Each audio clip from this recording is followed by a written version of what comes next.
This clip is brought to you by SaveWithConrad.com.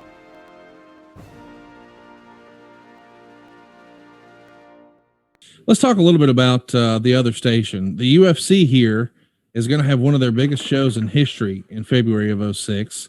It's the Iceman Chuck Liddell taking on the Natural Randy Couture. This was box office for them. The whole Ultimate Fighter TV show really helped level them up. And then they had a series of matches here with Liddell, Ortiz, and Randy Couture. And these did some of the biggest numbers in fight history. Of course, these are legitimate amateur athletes, and you once upon a time were doing that at the highest possible level, of course.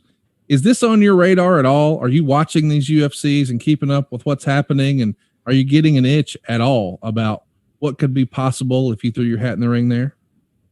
Yes, I was interested. I'd say around 2001, UFC started becoming really popular. This is after Dana White purchased the company. Right. And by then, I was well into my pro wrestling career, so I was kind of putting feelers out, watching the product, watching Randy and Chuck and Tito.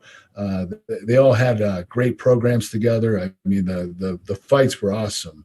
But I just, by 2003, when I was thinking about possibly doing it, I broke my neck again. And I lost a lot of strength in my upper body. My arms got so weak.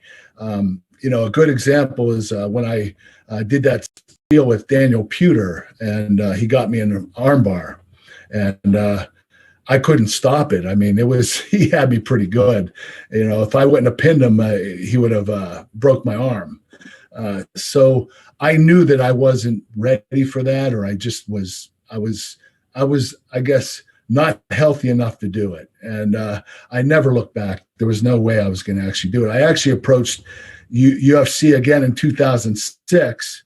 Dana White offered me a contract, but I asked him if I could do TNA and UFC, and he said, "You can't do it. You have to do one or the other, not both." And I just signed with TNA, and I felt an obligation to continue on with them. And I'm glad I did, because there's no way in hell I was going to do UFC. I was lying to myself. My body just wasn't healthy enough to do it. It wasn't healthy enough ever since the Olympics when I broke my neck the first time. So I made the right move. I made the better move by going into pro wrestling. But when you see a guy like Randy Couture become heavyweight champion, you got to think in your heart, I could have beat that guy, right? Well, you know what? Randy is the great thing about Randy is he's a great preparer. He prepares himself for each fight. He studies his opponents.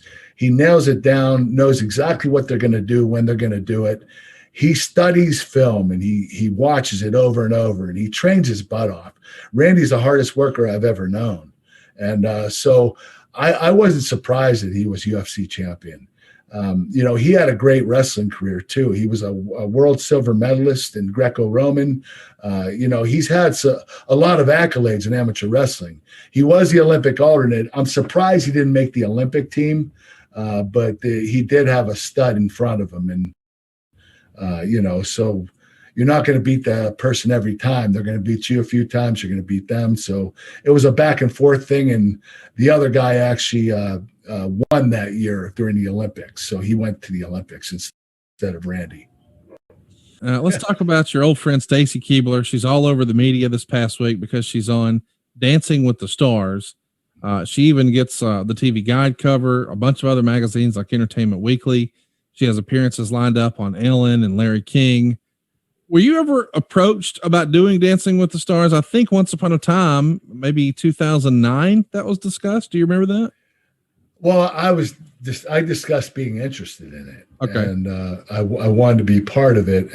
But I think the issue was I had a little, problems with the painkillers and the alcohol, and, got a couple of DUIs at the time, and I just didn't have a solid name out there. I kind of ruined my reputation for a while. Okay. So there was no chance of me getting on at that point. I had to spend the next several years making up for my reputation and making it strong again. And now I'm back stronger than ever. But back then, my name was, dragged through the mud. It was pretty bad. Hey, it's Conrad Thompson. Thanks for checking out the podcast here on YouTube. Be sure to hit the subscribe button and the notifications bell so you get a notice anytime we upload some new content. And go save yourself some money right now. If you're in a 30-year loan or you have credit card debt, it's not a matter of if I can save you money. It's a matter of how much.